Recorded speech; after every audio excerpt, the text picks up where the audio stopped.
উমরে ফারুক সালাত শুরু করলেন, ফজরের সালাত, আল্লাহু আকবার। In the meantime Abu Lulu এই খঞ্জর নিয়ে উমরে ফারুকের বুকের মধ্যে 3টা স্টেবিং করলেন। একটা মারলেন নাভির নিচে, মারার সাথে সাথে পাকস্থলী কেটে গেল। আরেকটা মারলেন পাজরে, পাজর ছিঁড়ে গেল। 3টা মারার পরে উমরে ফারুক বললেন, কাতালানি আল কাল, এক কুকুর আমাকে মেরে ফেলেছে।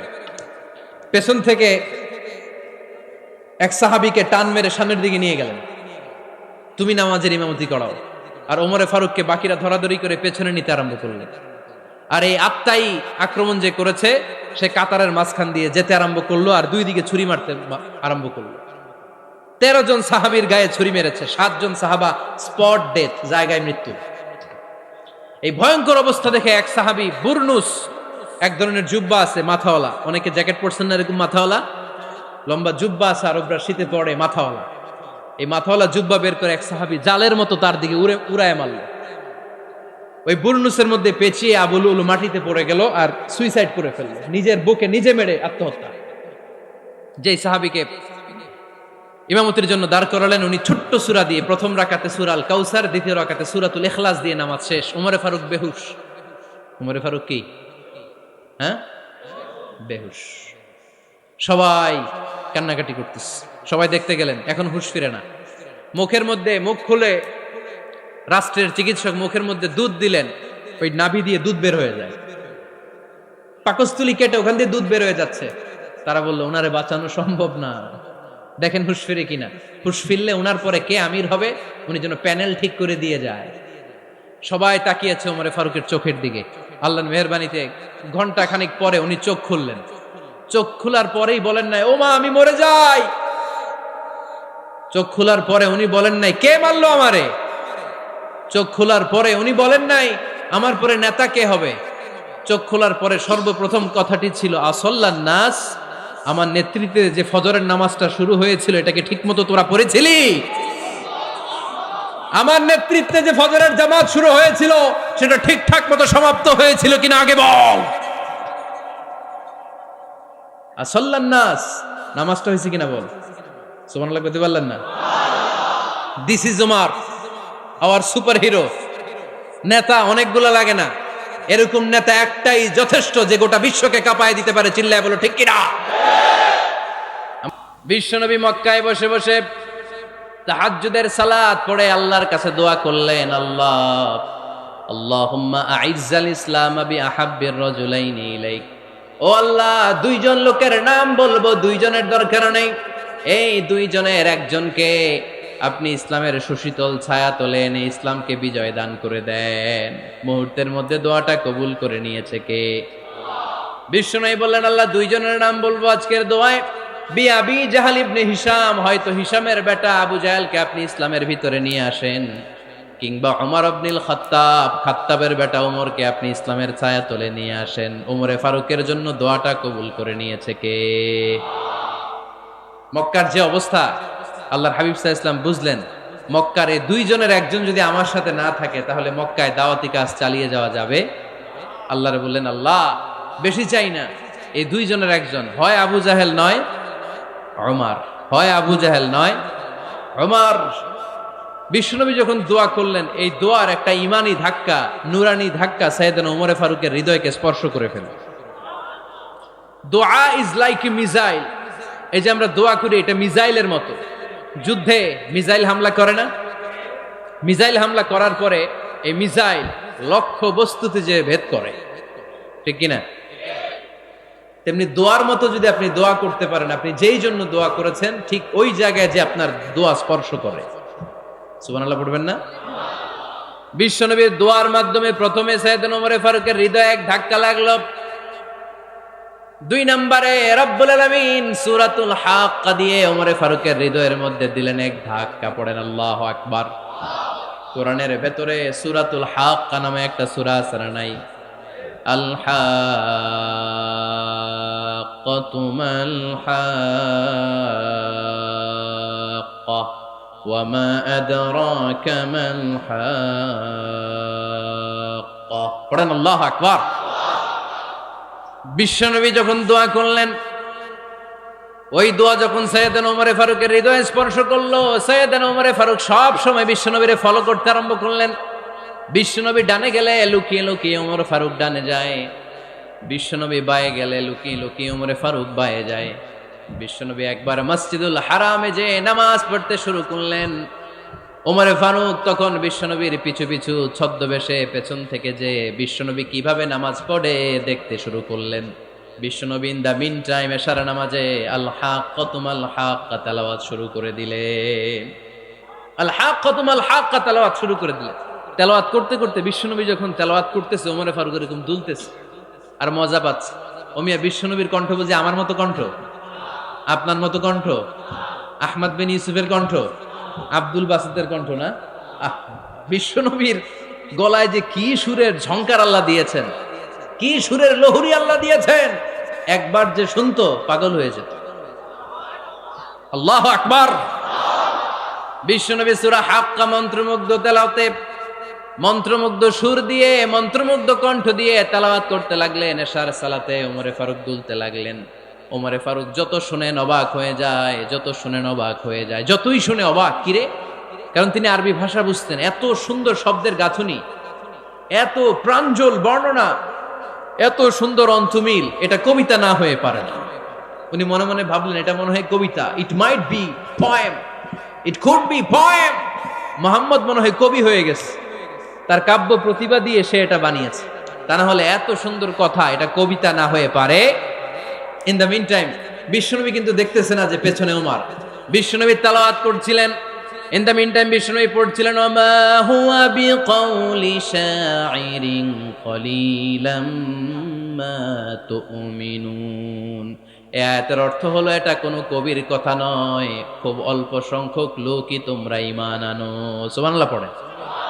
এটাকে বলে কোইন্সিডেন্ট। কোইন্সিডেন্ট হুট করে অনেক সময় মিলে যায়, যায় কি যায় না। আপনি একজনের কথা ভাবতেছেন ভাবতেছেন, বাজারে গেলেন, বাজারে যেই দেখেন ওই লোকটা দাঁড়ায় আছে, এরকম হয় কি হয় না? কোইন্সিডেন্ট। ওমরে ফারুক মনে মনে যেটা ভাবতেছে ওই কথা দিয়ে বিশ্বনবী তেলাওয়াত করতেছে। আল্লাহু আকবার।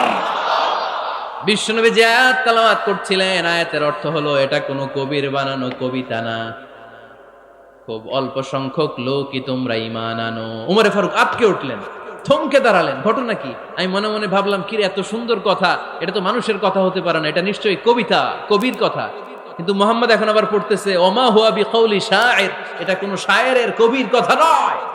কলিলাম মা তুমিনুন, অল্পই তোমরা ঈমান আনো। তার মানে আমার মনে যা চলে মুহাম্মদ এটা টের পায়। মুহাম্মদ গণক। নাউজুবিল্লাহ পড়বেন না? মুহাম্মদ অনেক বড় মাপের একজন গণক।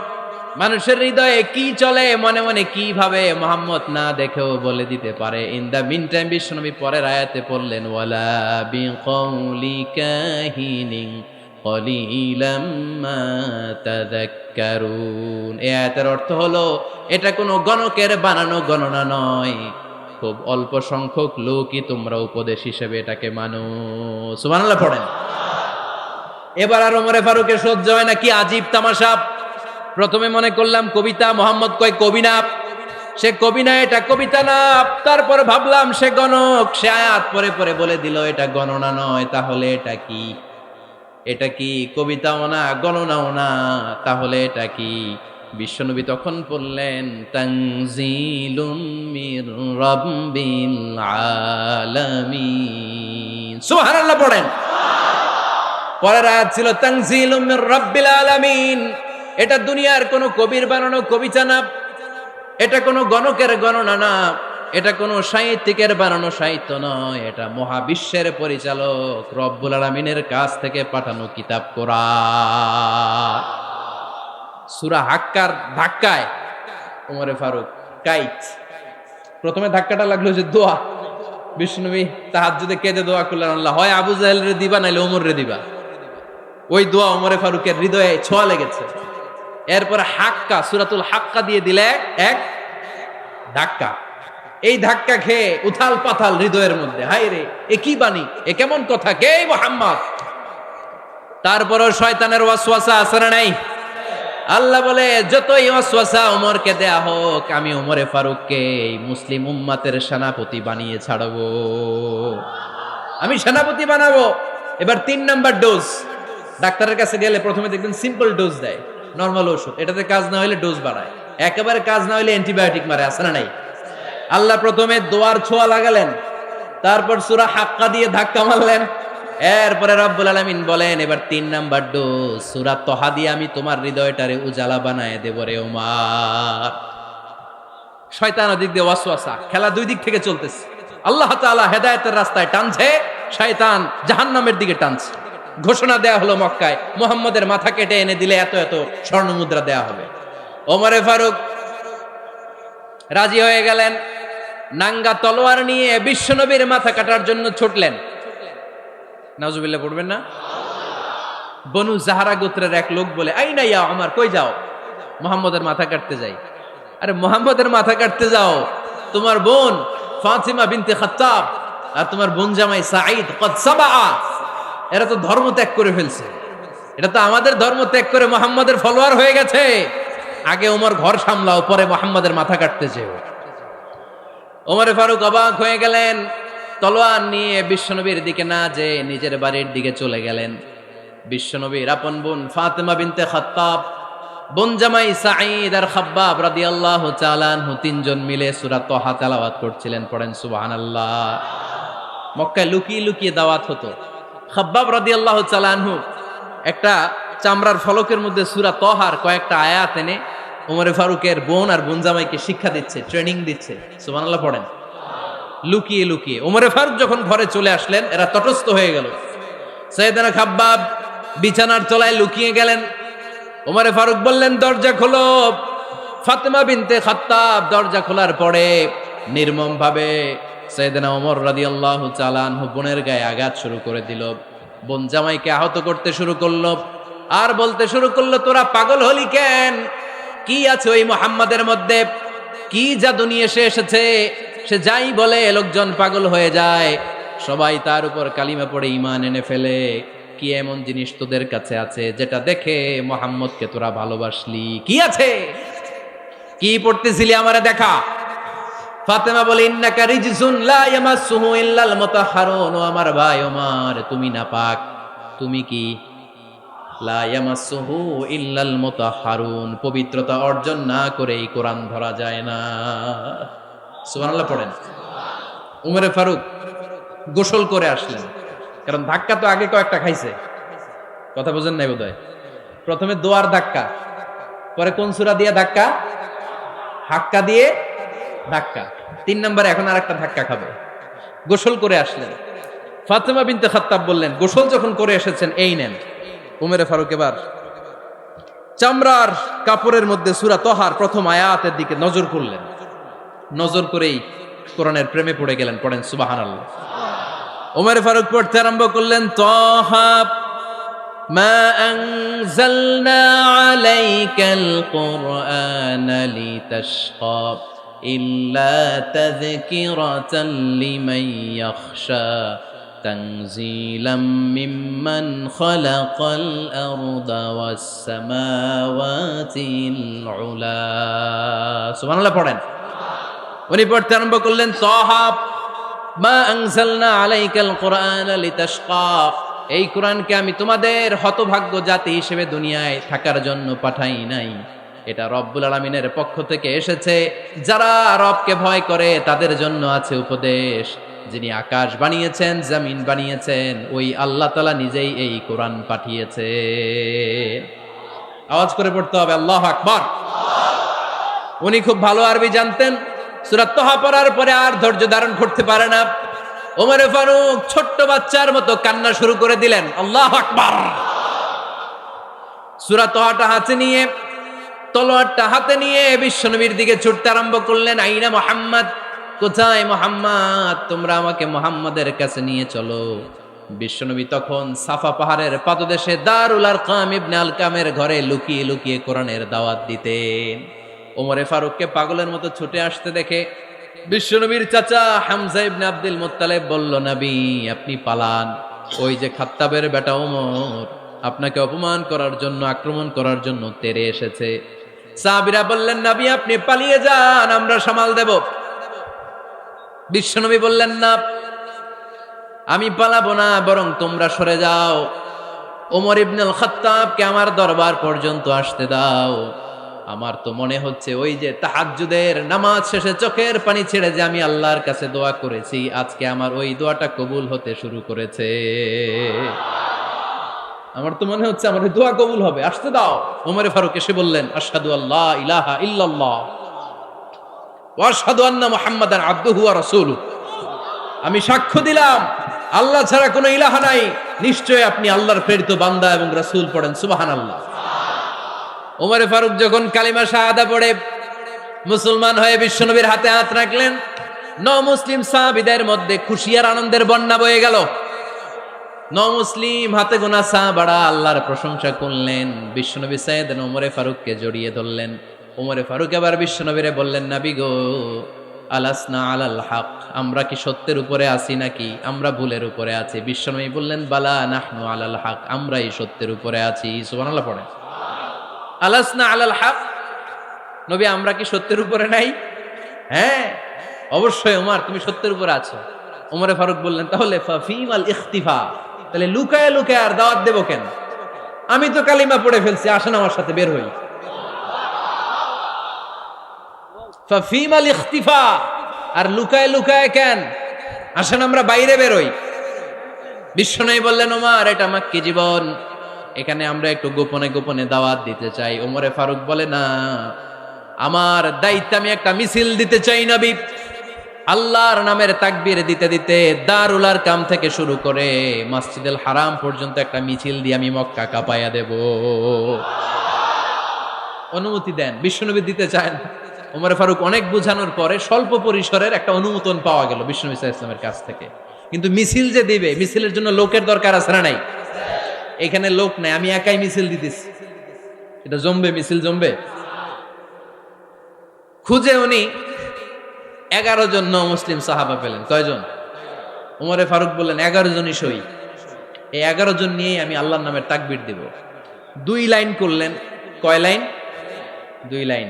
পেছনে 6 জন, আর এই লাইনের নেতা বানালেন বিশ্বনবীর চাচা হামজাকে রাদিয়াল্লাহু তাআলা আনহু। আর সামনে 5 জন, তার আগে দাঁড়ালেন উনি নিজেই। তাহলে 6 6 12। বললেন এই 2 লাইনই আমরা তাকবীর দিতে দিতে, বেশি না, এই দারুল আরকামের ঘর থেকে, আপনারা জানেন যে সাফা মারোয়া এখন যে সাই হয়, এই সাফার পাদদেশে ছিল দারুল আরকামের ঘর। উনি বললেন এখান থেকে ওই যে কাবার গিলাফ দেখা যায়, কাবার গিলাফ পর্যন্ত আমরা এই তাকবীর নিয়ে ওখানে যাব। সুবহানাল্লাহ পড়বেন না? ওখানে উনি দাঁড়িয়ে ছোট্ট একটা ভাষণ দিয়েছিলেন। উনি বলেছিলেন, মান আরাদা আন তাসকুলা উম্মু ওয়া ইয়াতামা ওয়ালাদু ওয়া তারমিলা যাওজাতুহু ফালিয়াসুদ্দানি। খেয়াল করে শুনেন, কান দুইটা খরগোশের কানের মতো খাড়া করেন। উনি এক বাক্যের একটা ভাষণ দিলেন। ভাষণ দিতে জানলে বড় ভাষণ দেয়া লাগে না। এক বাক্যের ভাষণ দিয়ে গোটা বিশ্বকে ঝাঁকুনি মারা যায়। চিল্লায় বলো ঠিক কিনা? ওমরে ফারুক এক বাক্যের একটা ছোট্ট ভাষণ দিলেন। মান আরাদা আন তাসকুলা উম্মু, কে আছো মায়ের এই মক্কায়, কে আছো মায়ের বুক খালি করতে চাও? ইয়াতামা ওয়ালাদু, কে আছো বাচ্চাগুলারে, নিজের সন্তানগুলোরে ইয়াতিম বানাতে চাও? কে আছো তারমিলা যাওজাতুহু, নিজের স্ত্রীকে বিধবা বানাতে চাও? ফালিয়া সুদ্দানি, বুকের পাটা থাকলে আমি ওমর রে থামাও। ফালিয়া সুদ্দানি, দেখি মক্কায় কার এত বড় বুকের পাটা। কে আছো মায়ের বুক খালি করতে চাও, সন্তান রে এতিম বানাতে চাও, স্ত্রীকে বিধবা বানাতে চাও? ফালিয়া সুদ্দানি, পারলে আমারে ঠেকাও। এই বলে উনি আল্লাহু আকবার, আল্লাহু আকবার, আল্লাহু আকবার বলে স্লোগান শুরু করে দিলেন। এক এক স্লোগানে মক্কার মরুজমিন থারথার করে কাঁপতে আরম্ভ করলো। এই মিছিল মক্কার কেউ দেয় নাই। মিছিলের আওয়াজ শুনে আবু জাহেল বাইরিস, উতবা বাইরিস, শাইবা, ওয়ালিদ ইবনে মুগিরা সব বের হয়েছে। কিরে, আমার এলাকায় এত বড় স্লোগান, কার এত সাহস? বের হয়ে দেখে মিছিলের সামনে ওমর। ওমর রে দেখে দিছে একদম। কারণ ওমরে ফারুককে থামানোর মতো বাপের বেটা মক্কায় দ্বিতীয়টা কেউ ছিল না। আওয়াজ করে বলেন ঠিক কিনা? ওমরে ফারুক আল্লাহু আকবার, আল্লাহু আকবার বলে স্লোগান দিতে দিতে মসজিদুল হারামের ভেতরে ঢুকে গেল। কাবার গিলাফ ধরার পরে সেদিন মিছিল থেমেছে। ওই আল্লাহর নামের স্লোগান সেদিন কেউ থামাতে পারে নাই, কিয়ামত পর্যন্ত কেউ থামাতে পারবে না। চিল্লায় বলো ঠিক কিনা? ওই রকম একটা ওমরের দরকার, আমাদের বেশি চাই না। জোরে বলেন ঠিক কিনা? দাও খোদা দাও আমায় আবার ওমর দারাজ দিল, দাও খোদা দাও আমায় আবার ওমর দারাজ দিল, দাও আলীর মতো বীর সেনানি, আলীর মতো বীর সেনানি জাগাতে নিখিল, দাও খোদা দাও আমায় আবার ওমর দারাজ দিল। সুবহানাল্লাহ পড়েন। একটা ওমর লাগবে, চিল্লায় বলেন কয়টা?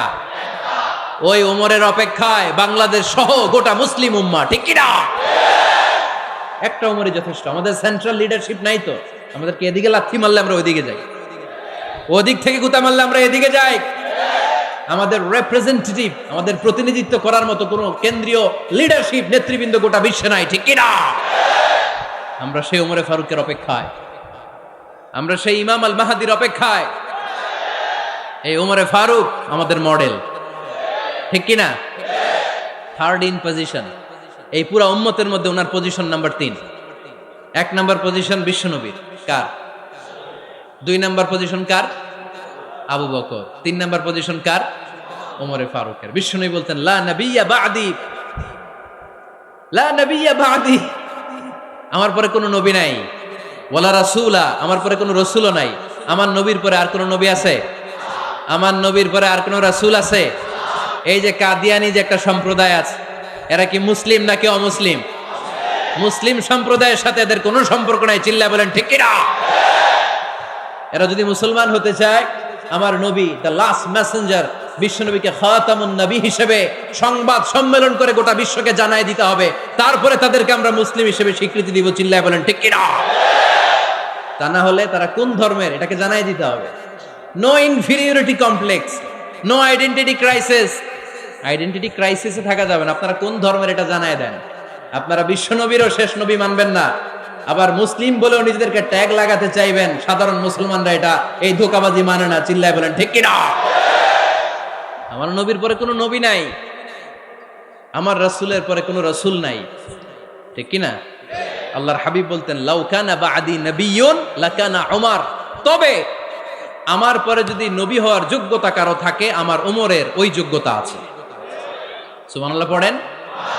প্রভু তুমি বলেছ রাসূল দেবে না, বলনি দেবে না ওমর, বলনি দেবে না হামজা তারি, খালিদ বিজয় সম, তুমি বলেছ রাসূল দেবে না। সুবহানাল্লাহ পড়েন। এজন্য আমরা একটা ওমর চাই। কয়টা?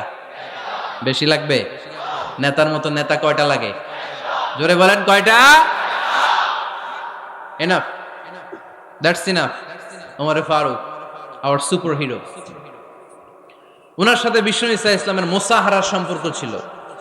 ওমরে ফারুক যে বিশ্বনবীর শ্বশুর, এটা অনেকে জানেই না। ওমরে ফারুক রাদিয়াল্লাহু তাআলা আনহু বিশ্বনবীর শ্বশুর ছিলেন। এটা আজকে নতুন শুনছেন, কে কে হাত তোলেন? দেখছেন হুজুর? সঠিক বলছি না আমি?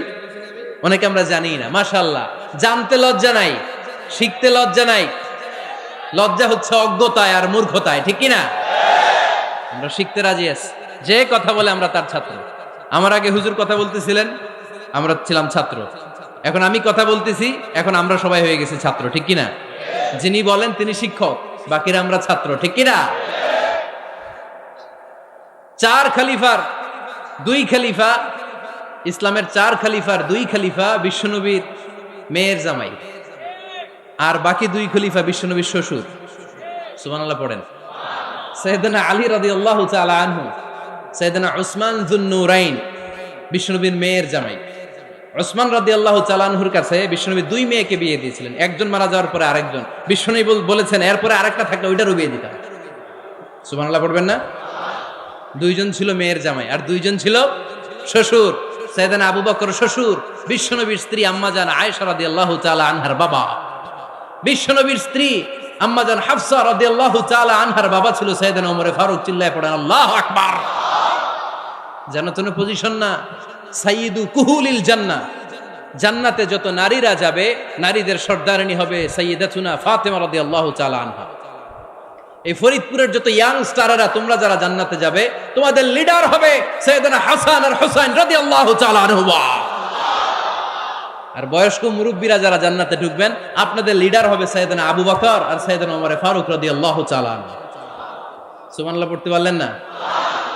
ওমর ফারুক এটা সাধারণ কোনো ক্যারেক্টারিস্টিক্স নয়, ওনাকে আল্লাহ তাআলা নলেজও দিয়েছেন, আবার দিনদারিও দিয়েছেন। আমার দিনী ভাইয়েরা খেয়াল রাখবেন, কোনো আলেমের মধ্যে বা কোনো নেতার মধ্যে যদি এই দুইটার সমন্বয় আপনি পান, যে তার জ্ঞানও আছে আবার দিনদারিও আছে, he belongs the knowledge and he belongs the তাকওয়া, সে গোটা বিশ্বকে জয় করে ফেলবে। ঠিক কিনা? যার মধ্যে জ্ঞান আছে, যার মধ্যে তাকওয়া আছে, তারে কেউ থামায় রাখতে পারে? ওমরে ফারুককে এই দুই নেয়ামত দিয়ে ধন্য করেছে কে? সহিহ বুখারীর বর্ণনা, বিশ্বনবী সাহাবীদের সামনে একটা স্বপ্নের কথা বলছেন। বিশ্বনবী বললেন, আমি স্বপ্নে দেখলাম আমার আঙ্গুলের ফাঁকা থেকে দুধ বের হচ্ছে, আমি তৃপ্তি সহকারে দুধ খেলাম। খাওয়ার পরে দেখলাম আঙ্গুলের মধ্যে একটু দুধ লেগে আছে। আমার আঙ্গুলে অতিরিক্ত লেগে থাকা দুধটা আমি ওমরে ফারুকের মুখের মধ্যে লাগিয়ে দিলাম। সাহাবারা বললেন, ইয়া রাসূলুল্লাহ, ইয়া হাবিবাল্লাহ, মাযা আওয়ালতা বিহি, এই স্বপ্নের আপনি কি ব্যাখ্যা করলেন, আমরা তো বুঝলাম না। বিশ্বনবী বললেন, আওয়ালতু বিহি আল ইলম, আমি এই দুধ দিয়ে জ্ঞানের ব্যাখ্যা করেছি, কারণ ওমরকে আল্লাহ যেই জ্ঞান দিয়েছে গোটা বিশ্বের কাউকে এত জ্ঞান দেয় না। এজন্য স্বপ্নে যদি কেউ দেখেন যে আপনি দুধ খাচ্ছেন, তার মানে আল্লাহ তাআলা আপনার জ্ঞান বাড়ায় দিবে। ওমরে ফারুককে দুধ খেয়ে অতিরিক্ত দুধের অংশটা বিশ্বনবী আবু বকর রাদিয়াল্লাহু তাআলা আনহুর মুখে দেন নাই, সাইয়েদনা উসমানের মুখে দেন নাই, আলী রাদিয়াল্লাহু তাআলা আনহুর মুখে দেন নাই। স্বপ্নে ওই অতিরিক্ত লেগে থাকা দুধটা বিশ্বনবী ওমরে ফারুকের ঠোঁটের মধ্যে লাগিয়ে দিয়েছেন। এই হাদিস থেকে প্রমাণ হয় আল্লাহ তাআলা জ্ঞানের নেয়ামতে সাইয়েদনা ওমরে ফারুককে ধন্য করেছেন। আবার বুখারীর বর্ণনা, বিশ্বনবী সাল্লাল্লাহু আলাইহি ওয়াসাল্লাম আরেকটা স্বপ্নের বর্ণনা দিচ্ছেন। তিনি বললেন, তোমাদের সবাইকে স্বপ্নে আমার সামনে দাঁড় করানো হলো। আমি দেখলাম তোমাদের কারো জুব্বা নাভি পর্যন্ত, কারো জুব্বা হাঁটু পর্যন্ত, কারো জুব্বা টাকনু পর্যন্ত। ওমরে ফারুককে যখন স্বপ্নে আমার সামনে দাঁড় করিয়ে দেয়া হলো, আমি দেখলাম ওমরের জুব্বা এত লম্বা, ওমর টেনে হিচড়ে তার জুব্বা নিয়ে সামনে হেঁটে যাচ্ছে। সাহাবারা বললেন, ফামাযা আওয়ালতা বিহি ইয়া রাসূলুল্লাহ, ও আল্লাহর রাসূল, এই স্বপ্ন দিয়ে আপনি কি বুঝাতে চাইলেন, আমরা কিছু বুঝলাম না। বিশ্বনবী বললেন, আউয়ালতু বিহি আদ-দীন, আমি এই হাদিসের দ্বারা দিনের ব্যাখ্যা করলাম, যার জামা যত লম্বা তার দিনদারি তত বেশি। সুবহানাল্লাহ, আসতে পড়েন। স্বপ্নে দেখলেন কোন সাহাবীর জুব্বা নাভি, কোন সাহাবীর হাঁটু, কারোটা টাকনু, কিন্তু ওমরে ফারুকের জুব্বা এত লম্বা, ইয়াজুরু সাওবাহু, তিনি তার জুব্বা টেনে হিচড়ে যাচ্ছেন। বিশ্বনবী বললেন, এটা দ্বারা আমি দিন, আমি তাকওয়া, দিনদারি, তাকওয়া, এটার ব্যাখ্যা করেছি। তার মানে ওমরে ফারুকের তাকওয়ার সামনে সব তাকওয়া পানি হয়ে যাবে। কোন সুবহানাল্লাহ। আল্লাহ তাআলা সাইয়েদনা ওমরে ফারুককে দ্বীনের জ্ঞান দিয়েছেন, তাকওয়া দিয়েছেন। যুবক ভাইয়েরা, যাকে আল্লাহ তাআলা দ্বীনের জ্ঞান দেয়, যাকে আল্লাহ তাআলা তাকওয়ার এই গুণ দিয়ে সমৃদ্ধ করে, তার জন্য গোটা বিশ্বের সব দরজাগুলোকে ওপেন করে দেয় কে? কত বড় মুত্তাকি ছিলেন সাইয়েদনা ওমরে ফারুক। মদিনার সমাজে কয়জন মুনাফিক ছিল বিশ্বনবী ছাড়া কেউ বলতে পারতেন না। বিশ্বনবী কোন সাহাবীকে মুনাফিকদের লিস্ট দিয়ে যান নাই, একজন সাহাবী ছাড়া। দেখি কেউ বলতে পারেন কিনা ওই সাহাবীর নাম? কি নাম? হুযায়ফা ইবনুল ইয়ামান রাদিয়াল্লাহু তাআলা আনহু। উনাকে বলা হতো সাহিবু সিররি রাসূলিল্লাহ, আল্লাহ রাসূল সাল্লাল্লাহু আলাইহি ওয়াসাল্লামের গোপন তথ্যের ধারক বাহক। সুবহানাল্লাহ পড়বেন না? বিশ্বনবী ইন্তেকালের আগে মদিনার সমাজে মোট কয়জন মুনাফিক আছে, এই তথ্য আবু বকরকে বলেন নাই, ওমর রাদিয়াল্লাহু তাআলা আনহুকে বলেন নাই, উসমান রাদিয়াল্লাহু তাআলা আনহু, আলী রাদিয়াল্লাহু তাআলা আনহু, আশারাতুল মুবাশশিরিন বিল জান্নাহ কোন সাহাবীকে বলেন নাই। শুধুমাত্র কেবলমাত্র একমাত্র হুযায়ফা ইবনুল ইয়ামান রাদিয়াল্লাহু তাআলা আনহুর কাছে মুনাফিকদের লিস্টে বিশ্বনবী দিয়ে গিয়েছেন। সুবহানাল্লাহ পড়েন। মদিনায় কারা কারা মুনাফিক কেউ জানতো না, হুযায়ফা ছাড়া। কে ছাড়া? নামটা আজকে মুখস্থ করেন, যাতে অন্য কোনো ওয়াজে কেউ জিজ্ঞেস করলে বলতে পারেন। মুনাফিকদের লিস্ট যে সাহাবীর কাছে বিশ্বনবী দিয়ে গিয়েছিলেন, সাহাবীর নাম কি? নাম? নামটা কেমন লাগে? ভাল লাগে? অনেকে আমারে জিজ্ঞেস করে, হুজুর আমার ছেলে হবে আগামী মাসে, একটা নাম দেন। নাম দিয়ে দিলাম হুযায়ফা। যাদের হবে ছেলে, এলাকার যাদের নেক্সট কয়েক মাসে ছেলে হবে, খালি হুযায়ফা চলবে। কি চলবে? ভাল লাগে নামটা? ভাল লাগে, রাইখেন, অনেক সুন্দর নাম। উনি জানতেন মুনাফিক কারা। দেখেন ওমরে ফারুকের তাকওয়ার লেভেলটা কত হাই। ওমরে ফারুক একদিন হুযায়ফা রাদিয়াল্লাহু তাআলা আনহুর কাছে গেলেন, যে বললেন, হুযায়ফা, বিশ্বনবী ইন্তেকালের আগে মুনাফিকদের নামের লিস্টটা কারো কাছে দেয় নাই, আমার জানা নাই, সাইয়েদনা আবু বকরের জানা নাই, কোন সাহাবীর জানা নাই, তুমি ছাড়া। আমি তোমার কাছে জানতে চাই, আমি ওমরের নামটা ওই মুনাফিকদের খাতায় আছে কিনা আমার একটু বলো। আমার ওমরের নামটা ওই মুনাফিকদের লিস্টিতে একটু আছে কিনা, নামটা একটু বলো। যদি থাকে আমি ভালো হয়ে যাব, আমি নেফাকি দূর করে পাক্কা মুমিন হতে চাই। আমার নাম যদি মুনাফিকের লিস্টে থাকে আমি তো শেষ। হুযায়ফা চোখের পানি ছেড়ে দিয়ে বলে, আমিরুল মুমিনিন, কেমন প্রশ্ন করলেন আপনি? আপনি বিশ্বনবীর শ্বশুর, এই উম্মতে আপনার পজিশন 3 নাম্বার। আপনারে মুনাফিকরা ভয় পায়, শয়তান আপনারে ভয় পায়। আপনি জান্নাতে সব বয়স্ক লোকদেরকে নিয়ে জান্নাতের মধ্যে আগে আগে ঢুকবেন, কেমন করে মুনাফিকদের কাতারে আপনার নাম থাকতে পারে ওমর? সুবহানাল্লাহ পড়ে। কি বিনয়ী, কি তাকওয়া। হুযায়ফাকে যে ধরতেন, হুযায়ফা একটু বলো না আমার নামটা মুনাফিকদের লিস্টিতে আছে কিনা। ওমরে ফারুকের যদি এই টেনশন থাকে যে আমি মুনাফিক হয়ে গেলাম কিনা, আমাদের এই টেনশন থাকার দরকার আছে না নাই? হ্যাঁ, যেন সব সময় আল্লাহর কাছে দোয়া করতে হবে, আল্লাহ তুমি নেফাকি থেকে আমাদেরকে বাঁচাও। আরো জোরে পড়েন আমিন। আপনারা ওঠা বসা শুরু করলেন কেন?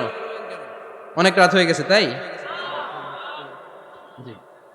হ্যাঁ, শেষ করে দেই তাহলে না? যে অনেকের কষ্ট হচ্ছে মনে হচ্ছে। হ্যাঁ, এক নম্বরে যাচ্ছে এটা সব মুখস্থ দেখি। হ্যাঁ, 1 নাম্বার, 2 নাম্বার, 3 নাম্বার। 1 নাম্বার হইল পেশাবখানা, 2 নাম্বার পায়খানা, 3 নাম্বার নাকি এইটা।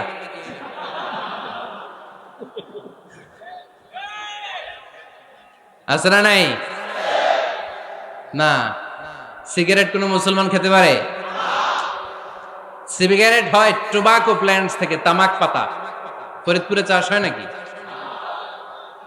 হয়। কোন থানায় হয় বেশি? হ্যাঁ, তামাক ক্ষেত যারা দেখছেন, কোন বেড়া লাগানো লাগে? কারণ ছাগলেও মুখ দেয় না। তো যেটা ছাগলে খায় না, এটা কোনো মুমিন বান্দা খাইতে পারে? তো খান কেন এগুলো, এই পচা জিনিস? হ্যাঁ, এই পৃথিবীতে বিড়ি আর সিগারেটই একমাত্র খানা যেটা টয়লেটে ঢুকে খাওয়া যায়, তাই না? পৃথিবীতে সিগারেট আর বিড়ি একমাত্র খাবার। রাগ করবেন না যারা খান, রাগ করেন না। আবার একটু কমন সেন্সটা কাজে লাগানোর জন্য, চিন্তার জন্য বলতেছি। এটাই পৃথিবীর একমাত্র খাবার যেই খাবারের গায়ে এই খাবারের বদনাম লেখা থাকে, স্মোকিং কজেস ক্যান্সার। ধূমপান কর্কট রোগের কারণ, ধূমপান স্বাস্থ্যের পক্ষে ক্ষতিকারক, লেখা থাকে না? আচ্ছা, ধরেন ফরিদপুরের একটা কোম্পানি নতুন চানাচুর বের করছে, ওই চানাচুরের গায়ে লেখা, এই চানাচুর খাওয়ার 1 ঘন্টার মধ্যে বমি শুরু হবে আর ডায়রিয়া হবে। খাবেন? কি কইবেন? তুই খা। দোকানদারে কি কইবেন? তুই খা, তোর বমি হোক, তোর 14 গোষ্ঠীর ডায়রিয়া হোক, আমি টাকা দিয়ে এগুলো কিনবো না, ঠিক কি না? কারণ এই প্রোডাক্টের গায়ে এই প্রোডাক্টের বদনাম লেখা, এটা আমরা কিনবো কেন? কিন্তু সিগারেটের উপরে সিগারেটের বদনাম লেখা থাকার পরও আমরা খাই, টয়লেটে বসে খাই। এটার মধ্যে একটা পয়জন আছে, এটাকে বলে স্লো পয়জন, নিকোটিন। এটা আপনার লাং, ফুসফুসকে শেষ করে দিবে। Slow poison. সিগারেট খাওয়া অনেকটা আত্মহত্যা শামিল। বিষ খেলে সাথে সাথে মরে, সিগারেট খেলে ধুকে ধুকে মরে। আর সিগারেট থেকে হিরোইন, গাঁজা, ফেন্সিডিল, ইয়াবা, মেরিজুয়ানার পথে মানুষ পথ বাড়ায়, পা বাড়ায়, তাই না? এগুলো খাবেন না। ওয়ালা তুলকু আইদিকুম ইলা তাহলুকা। নিজেকে স্বেচ্ছায় ধ্বংসের দিকে ঠেলে দিও না। জীবনটা অনেক সুন্দর, জীবনটা অনেক রঙিন, আল্লাহর দেয় জীবনটাকে উপভোগ করার দরকার আছে না নাই? এই জন্য সিগারেটকে এই ফরিদপুরের প্রোগ্রাম থেকে আমরা আজকে নো বলে দিলাম। কি বলে দিব? আওয়াজ করে সবাইকে, আমরা সবাই একসাথে বলবো, সিগারেটকে কি বললাম? মনে থাকবে না? মাহফিলের প্যান্ডেল থেকে বাইর হয়ে আবার ইয়েস, হ্যাঁ, না ইয়েস করা যাবে না। সিগারেটকে কি বললাম? নো। ওমরে ফারুক রাদিয়াল্লাহু তাআলা আনহু আমাদের সুপার হিরো, আমাদের সবাই বলেন আমাদের, উনি কত বড় সুপার হিরো শুনেন। উনি জুমার খুতবা দিচ্ছেন, কি দিচ্ছেন?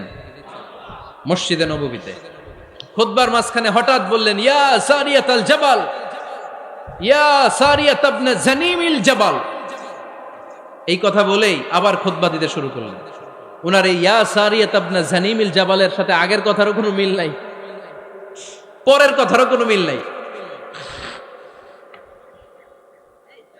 জুমার নামাজের পর মুসল্লি সাহাবারা ধরলেন, বললেন, ইয়া আমিরাল মুমিনিন।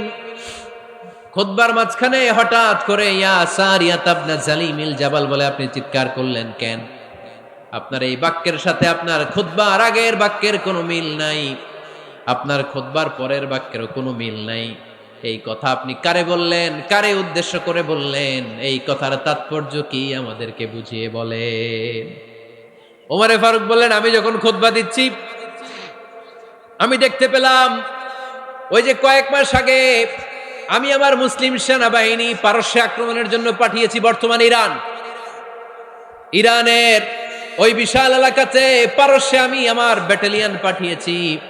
আমি হঠাৎ করে দেখতে পেলাম আমার মুসলিম বাহিনীর সেনাপতি যুদ্ধের এক পর্যায়ে তার ডানে আছে উপত্যকা, বায়ে আছে পাহাড়, সে পাহাড়ি রাস্তা ছেড়ে দিয়ে উপত্যকার দিকে যেতে শুরু করেছে।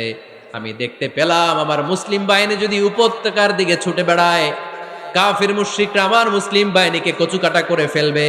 তাই আমি এখান থেকে তাদেরকে কমান্ড দিয়ে বলেছি, ইয়া সারিয়াতাল জাবাল, উপত্যকার দিকে নয় পাহাড়ের দিকে যাও, তাহলেই তোমাদের বিজয় নিশ্চিত হয়ে যাবে।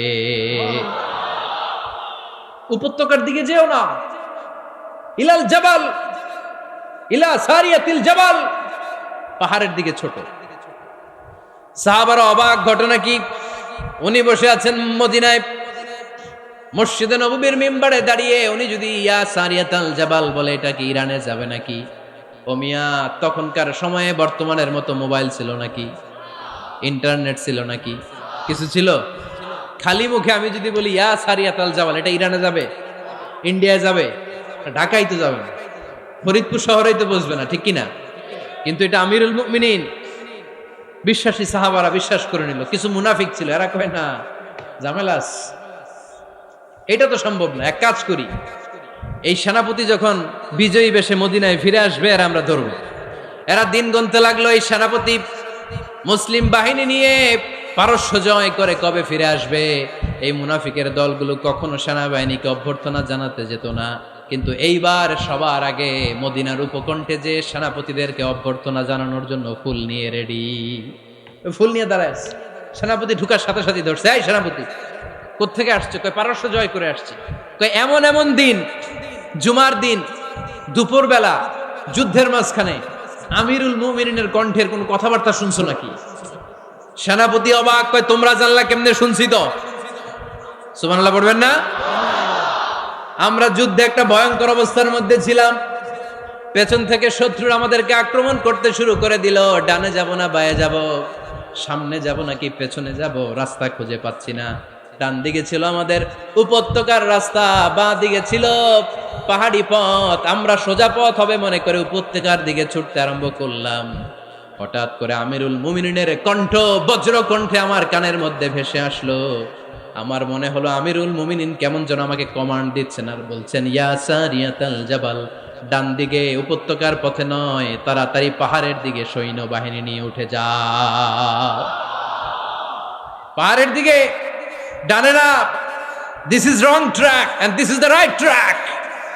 ওই দিন যদি ওমরে ফারুকের ওই গাইডলাইন, আমিরুল মুমিনিনের কমান্ড যদি আমি না শুনতাম, আজকে বিজয়ের বেশে ফিরতেও পারতাম না, আমাদের চেহারাও তোমরা দেখতে পেতে না।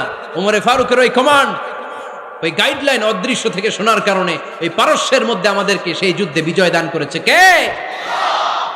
দিস ইজ ওমরে ফারুক, দিস ইজ ওমরে ফারুক। বিশ্বনবী বলতেন, ওমর, মা লাকিয়াকা শাইতানু সালিকান ফাজ্জান ইল্লা সালাকা ফাজ্জান গায়রা ফাজ্জিক। ওমর, শয়তান ইবলিস যদি তোমার কোনো রাস্তা দিয়ে হাঁটতে দেখে, শয়তান ওই রাস্তা রেখে দিয়ে অন্য রাস্তা দিয়ে হাঁটে। সুবহানাল্লাহ বাড়িতে যায় বললেন। কে বলতেছে? বিশ্বনবী। কার ব্যাপারে? ওমরে ফারুকের ব্যাপারে। শয়তান যদি দেখে যে ওমরে ফারুক এই রাস্তা দিয়ে হাঁটতেছে, শয়তান ওই রাস্তা রেখে দিয়ে অন্য রাস্তা দিয়ে হাঁটে। সুবহানাল্লাহ পড়েন। রাত্রিবেলা আমরা আমাদের বাচ্চা ছেলে মেয়েদেরকে যখন খাওয়াই, বাচ্চারা খেতে চায় না, এরকম হয় আপনাদের ফরিদপুর এলাকায়? হ্যাঁ, এই এলাকায় হয় নাকি? খেতে চায় না বাচ্চারা, এই চকলেট দেখায়া, এই মিনা কার্টুন দেখায়া, এইটা সেইটা এগুলো সেগুলো বলে, গল্প টল্প বলে ভুলাইয়া খাওয়ানো লাগে, তাই না? তারপরও খায় না। আমারও ছোট মেয়ে আছে, খেতে চায় না, এইটা সেইটা এমনি সেমনি খাওয়ানো লাগে। তো শেষে না পেরে মা বাবা বলতে বাধ্য হয়, ওই যে ভূত আসতেছে, ভূত, তাড়াতাড়ি তাড়াতাড়ি খাও, নাহলে যে ভূত ধরবে তোমারে। ওই যে বাঘ আসতেছে, বাঘ, তাড়াতাড়ি খাইলে নাহলে বাঘে কামড়াবে। বলি না আমরা? আপনারা কি বলেন? ভূত। আর কি বলেন? হ্যাঁ হ্যাঁ, আচ্ছা, এক এক জায়গায় এক একটা আমরা বলি, ভূত আসবে, বাঘ খাবে, ভাল্লুক খাবে, তাড়াতাড়ি খাও। মদিনাতে যখন ওমরে ফারুক আমিরুল মুমিনিন, মদিনার মায়েরাও বাচ্চাদেরকে খাওয়াতে পারতো না, ছোট্ট মেয়েদেরকে খাওয়াতে পারতো না, খাওয়া নিয়ে যন্ত্রণা করতো। বাচ্চারা যখন মদিনায় খেতে চাইতো না রাত্রিবেলায়, মদিনার মায়েরা বলতো তাড়াতাড়ি খাও, হা হুয়া ইয়াতি উমর, হা হুয়া ইয়াতি উমর, তাড়াতাড়ি খা, নাইলে ওই যে ওমর আসতেছে, Omar. This is our superhero Sayyidna Omar Farooq রাদিয়াল্লাহু তাআলা। শুধু শয়তানি ভয় পেত না, মুনাফিকরাও ভয় পাইতো, জমের মতো ভয়। শুধু তাই না, আমাদের আম্মাজান বিষ্ণু ইসা ইসলামের স্ত্রীরাও ওমর ফারুককে ভয় পেতেন। সুবহানাল্লাহ কইবেন না? মাঝে মাঝে বিষ্ণু ইসা ইসলামের সাথে আম্মাজান আয়েশার ঝগড়া হতো, হতো না? আপনাদের ফ্যামিলিতে ঝগড়া হয়? হয় না? হয় না? কার কার দেখি? ওরে আল্লাহ, অনেক আল্লাহর ওলি আছে তো এই জায়গায়। ঝগড়া হয় না? কি কথা কয়, ঝগড়া হয় না বলে? বিশ্বনবীর ফ্যামিলিতে ঝগড়া হয়, আপনার ফ্যামিলিতে হয় না? মিষ্টি ঝগড়া। আর ও বিয়েই করে নাই।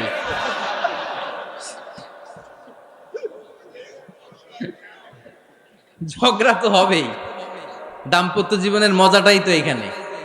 কখনো ঝগড়া, কখনো আনন্দ, একটু বৃষ্টি, একটু রোদ, একটু হাসি, একটু কান্না, ভালো লাগা ভালোবাসা শেয়ার করে নেয়া, মিলেমিশে একাকার হয়ে যাওয়া, ঠিক কিনা? তো আল্লাহর হাবিব সাল্লাল্লাহু আলাইহি ইসলামের সাথে আম্মাজান আয়েশার ঝগড়া হতো। তো একদিন ঝগড়া হয়ে দুইজন রেগে আছে। খবরদার, দুইজন রেগে থাকবেন না আবার। একজন রাগলে আরেকজন থেমে যাবেন, কারণ এই ছোট্ট ঝগড়া থেকে এটা অনেক সময় বিচ্ছেদের দিকে গড়ায়। আমার প্রিয় ফরিদপুরবাসী, ভাবি রেগে গেলে আপনি রাইগেন না, ওই দিন আপনি একটু ঠান্ডা থাকেন। আবার আপনি রেগে গেলে, আমার মাইকের আওয়াজ যদি ভাবিরা শুনেন, আপনারা রেগে যায় না, একটু ঠান্ডা থাকবেন। দুইজনে রেগে গেলে তো তৃতীয় বিশ্বযুদ্ধ শুরু হবে, তাই না? একজন রেগে গেলে আরেকজন ঠান্ডা। কারণ এই সামান্য ঝগড়া থেকে ইগোর কারণে এটা বিচ্ছেদ আর ডিভোর্স পর্যন্ত গড়ায়। আর শয়তান এখানে উস্কানি দেয়, কারণ ইমানদারদের ফ্যামিলি ভাঙতে পারলে শয়তান সবচেয়ে বড় খুশি হয়। আর ইমানদারদের ফ্যামিলি টিকে থাকলে খুশি হয়ে যায় কে? আম্মাজান আয়েশা রাদিয়াল্লাহু তাআলা আনহার সাথে বিষ্ণু ইসা ইসলামের ঝগড়া হতো মাঝে মাঝে। একবার ঝগড়া হলো, বিষ্ণু ইসা ইসলামও রাগ, আম্মাজান আয়েশাও রাগ। বিষ্ণুই বললেন, আয়েশা, ঝগড়া করে আর কতক্ষণ থাকবো, আসো মিটমাট করি। আয়েশা রাদিয়াল্লাহু বললেন, ঠিক আছে, মিটমাট করব। তো বিষ্ণু ইসা ইসলাম বললেন, মিটমাটের জন্য কারে ডাকবো? ওমর রে ডাকি। কয় না, ওমর রে না, ওমর গালিজ, ওমর অনেক রাগে, আমার ডর লাগে। কয় তাহলে তোমার আব্বারে ডাকি। কয় ডাকেন। কি খুশি! মেয়েদের মধ্যে অভ্যাসটা আছে না নাই? তাহলে তোমার আব্বারে ডাকি, ডাকেন। ডেকে নিয়ে আসা হলো। আবু বকর রাদিয়াল্লাহু তাআলা আনহু দাঁড়ালেন, আম্মাজান আয়েশা দাঁড়ালেন, বিশ্বনবীও দাঁড়ালেন। বিশ্বনবী বললেন, আয়েশা, তোমার আব্বা আসছে, এবার ঘটনা খুলে বলার পালা। তুমি বলবা নাকি আমি বলবো? আম্মাজান আয়েশা বললেন, আপনি বলেন, তবে ওয়ালা তাকুল ইল্লা হাক্কান, যেটা ঘটছে ওইটাই বললেন, মিথ্যা কথা কইেন না। আবু বকর রাদিয়াল্লাহু তাআলা রেগে মেগে আগুন। কি এই কথা তুমি কেমন করে বলো? বিশ্বনবীকে মিথ্যা কথা কখনো বলবে? রেগে মেগে দিলেন মেয়ের গালে এক চড়। বানিয়ে বলতেছি না, মুসনাদ আহমদ ইবনে হাম্বলের হাদিস। বাবার হাতের থাপ্পড় খেয়ে আম্মাজান আয়েশা উল্টে পড়লেন। সাইয়েদনা আবু বকর রাগে গড়গড় করছেন, আবার মারার জন্য তেড়ে গেলেন। এবার বাঁচার জন্য আম্মা জান আয়েশা বিশ্বনবীর পিছনে যে আশ্রয় নিলেন, বিশ্বনবী বাঁচানোর জন্য দুই হাত মেলে দাঁড়িয়ে গেলেন। পড়েন সুবহানাল্লাহ। বিশ্বনবী যখন দুই হাত মেলে দাঁড়িয়ে গেলেন, সাইয়েদনা আবু বকর রাদিয়াল্লাহু আনহু থেমে গেলেন। সাইয়েদনা আবু বকর রাদিয়াল্লাহু তাআলা আনহু ঘর থেকে বের হয়ে বারান্দায় দাঁড়ালেন। পড়েন সুবহানাল্লাহ। এবার বিশ্বনবী আম্মা জান আয়েশার কাছে যেয়ে বলেন, ইয়া আয়েশা কাইফা রাআইতিনি আনকাসতুকি মিনার রাজুল, দেখছো কেমনে বাঁচাইলাম? আমি না থাকলে ভর্তা বানাই ফেলতো আজকে। আমি বাঁচাইছি তোমারে, আমি আমার লগে ঝগড়া করো তুমি। লজ্জায় পড়ে আম্মা জান আয়েশা খিলখিল করে হেসে দিলেন, বিশ্বনবীও হেসে দিলেন। দুইজনের হাসির মধুর আওয়াজ শুনে সাইয়েদনা আবু বকর বাইরে থেকে অবাক, কিরে এতক্ষণ না ঝড় তুফান, এখন দেখি হাসি। সালাম দিয়ে অনুমতি নিয়ে ভিতরে ঢুকলেন। ঢুকে দেখেন আম্মা জান আয়েশাও হাসে, বিশ্বনবীও হাসে। এ হাসি দেখে আবু বকর রাদিয়াল্লাহু আনহু হেসে দিলেন। আরশের উপর থেকে খুশি হয়ে গেলেন কে? এবার সাইয়েদনা আবু বকর রাদিয়াল্লাহু তাআলা আনহু বললেন, ইয়া রাসূলুল্লাহ আশরিকানি ফি সিলমিকুমা কামা আশরাকতুমানি ফি হারবিকুমা। ও নবী, যুদ্ধ লাগলে, দুইজন যুদ্ধ লাগলে মীমাংসার জন্য যেমনি আমারে ডাকেন, এরকম হাসি আর আনন্দের মুহূর্তেও আমারে একটু ডাইকেন। আশরিকানি ফি সিলমিকুমা কামা আশরাকতুমানি ফি হারবিকুমা। নবী, আপনাদের মধ্যে ঝগড়া লাগলে সন্ধি করার জন্য আমারে যেমনি ডাকেন, আপনাদের হাসি খুশি আনন্দ খুনসুটি এই মজাদার মুহূর্তগুলোতে আমারে বঞ্চিত রাখেন না, আমার একটু ডাইকেন। সুবহানাল্লাহ পড়েন। এই মুসনাদে আহমদ ইবনে হাম্বলের হাদিস শোনার উদ্দেশ্য হচ্ছে, বিশ্বনবী প্রথমে ওমরে ফারুকের নাম বলেছিলেন। সাইয়েদনা আয়েশা বলে, না আমি ডরাই, হাইবাত, দিস ইজ কল্ড হাইবাত ওমর। একবার বিশ্বনবীর সব বিবিরা ধরলেন, ও নবী আমাদেরকে এটা দেন ওইটা দেন, ঘরে এটা নাই ওইটা নাই ওইটা নাই, বিশ্বনবীকে আমার কাছে কিচ্ছু নাই, যদি এমনি আমার বউ হয়ে থাকতে চাও থাকো, তাহলে তা না হলে যা লাগবে কিনে দেব, সাথে সাথে তালাকও দিয়ে দিব। কিছু দিতে পারবো না, আমার নাই তো, সামর্থ্য নাই। কিন্তু বিবিরাও ছাড়া না, এটা দেন ওইটা দেন। বিশ্বনবী রহমতের নবী, বিবিদেরকে বুঝাতেও পারেন না, বিবিরা আবদার করতেছে নবী এটা লাগবে ওইটা লাগবে। ইন দ্য মিন টাইম বিশ্বনবী একজনের সালাম শুনতে পেলেন, কে যেন দরজায় দাঁড়িয়ে বলতেছে আসসালামু আলাইকুম। বিশ্বনবী দরজার দিকে তাকালেন, তাকিয়ে বললেন ওয়া আলাইকুমুস সালাম, আর বুঝতে পারলেন এটা আমার ওমরের সালাম। সালাম দেওয়ার পরে বিবিদের দিকে তাকায় দেখে একজন বিবিও নাই, সব অন্দরমহলের ভিতরে দৌড়। সুবহানাল্লাহ পড়তে পারলেন না? This is our super hero Omar. এরকম ওমর একটা লাগবে, চিল্লায় বলেন কয়টা? একটা ওমর গোটা বিশ্বকে সোজা করে দিবে। একটা ওমর সবল আর দুর্বলের সব পার্থক্য দূর করে দিবে। মাজলুমের উপর জালিমের অত্যাচারের অবসান ঘটায় দিবে। গোটা বিশ্বটাকে সাম্য, মৈত্রী, ভালোবাসার ইনসাফ দিয়ে পরিপূর্ণ করে দিবে। সেই ওমরের অপেক্ষায় আমরা। নিজের ছেলেকে 80টা বেত মেরেছেন। কয়টা? 80টা বেত মেরেছে। এই ব্যাপারে অনেকগুলো বর্ণনা পাওয়া যায়। সবচেয়ে সহিহ বর্ণনা হচ্ছে মুয়াত্তা ইমাম মালিকের বর্ণনা। ওমরে ফারুক রাদিয়াল্লাহু তাআলা আনহুর ছেলে আব্দুর রহমান মারুফুন বিআবি শাহমা ছিলেন মিশরে। ওখানে নাবিজ খেয়েছিলেন। নাবিজ হচ্ছে আরব দেশের লোকেরা দুধের মধ্যে শক্ত খুরমা রাত্রেবেলা ঢেলে দিত। ঢেলে দিলে সারা রাত ওই খুরমার রসটা দুধের সাথে মিশে দুধটা লাল হয়ে যেত। এটারে সকালবেলা খেত, খুব সুস্বাদু, এটাকে বলে নাবিজ। কিন্তু এটা রাতে ভিজাইলে সকালেই খাইতে হয়, রেখে দিলে আবার একটু সমস্যা হয়। এটা অনেকটা তারির মতো হয়ে যায়, মাতলামি চলে আসে। তো ওমরে ফারুকের ছেলে নাবিজ খেয়েছেন, মদ খাননি, নাবিজ। কিন্তু নাবিজ খাওয়াতে সাকরান চলে এসেছে। সাকরান চলে আসাতে এটা যখন প্রমাণিত হয়েছে, আমর ইবনুল আস রাদিয়াল্লাহু তাআলা আনহু নাকি 80 বেত মেরেছেন মিশরে। কয় বেত? নিয়ম হচ্ছে সবার সামনে, কিন্তু সবার সামনে না মেরে একটু গোপনে মেরেছে। এই তথ্য যখন ওমরে ফারুকের কাছে এসেছে, উনি বললেন না, মারতে হবে সবার সামনে, আলাদা মারলা কেন? ও মদিনায় ফিরে আসলে আমি আবার 80টা মারব। মদিনায় ফিরে আসার পরে সাইয়েদনা ওমরে ফারুক ওই আগের 80টারে আর ধরেন নাই, নিজ হাতে আবার 80টা বেত মেরেছেন।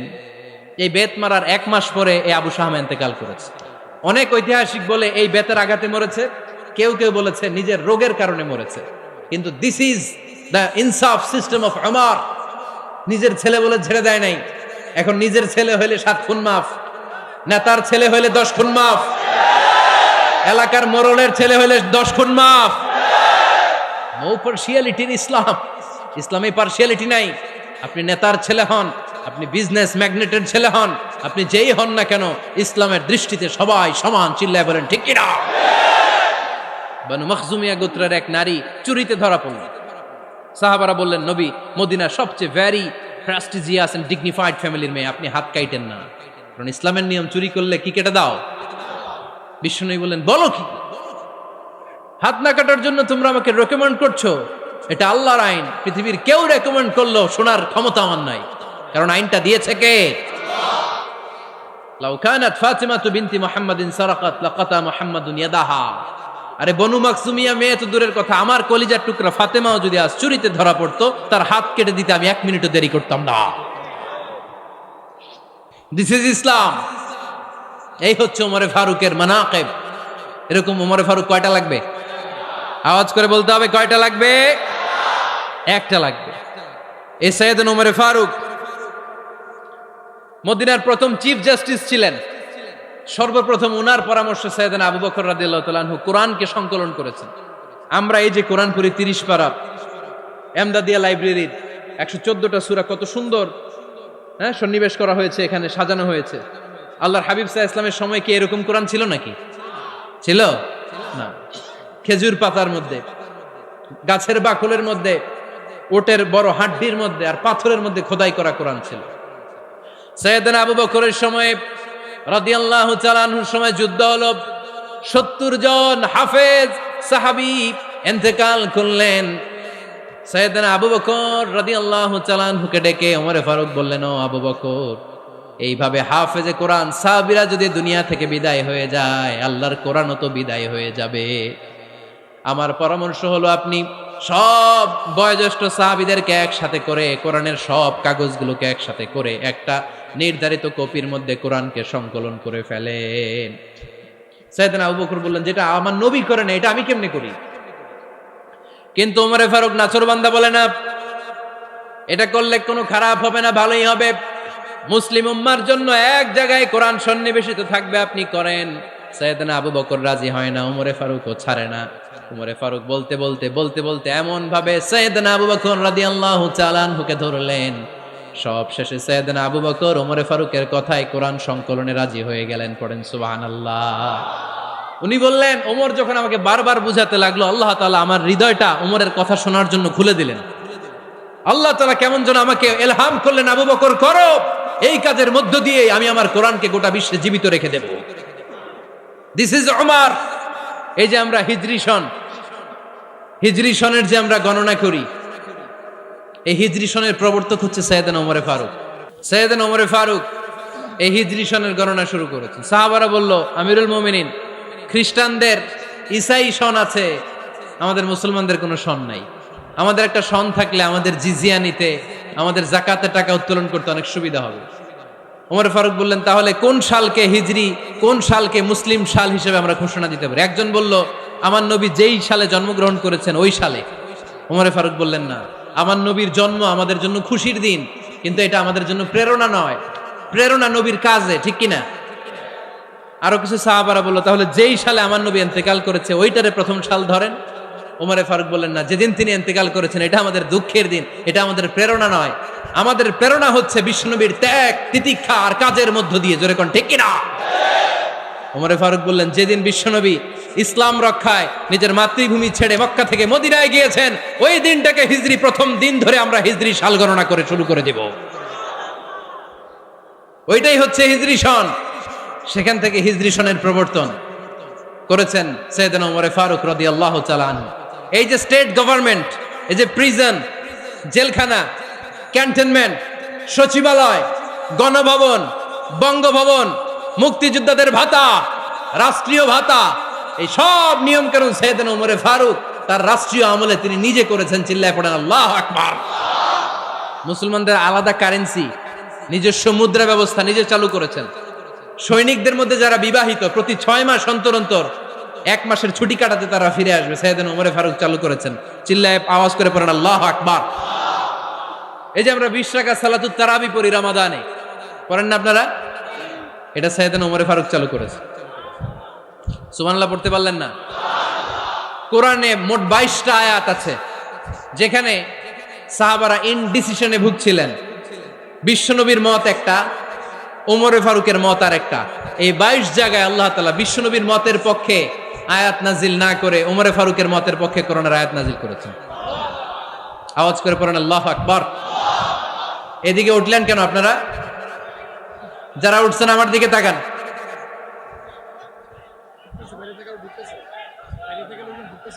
কিছু ভিতরে ঢুকতেছে, কিছু বাইরেতেছে না?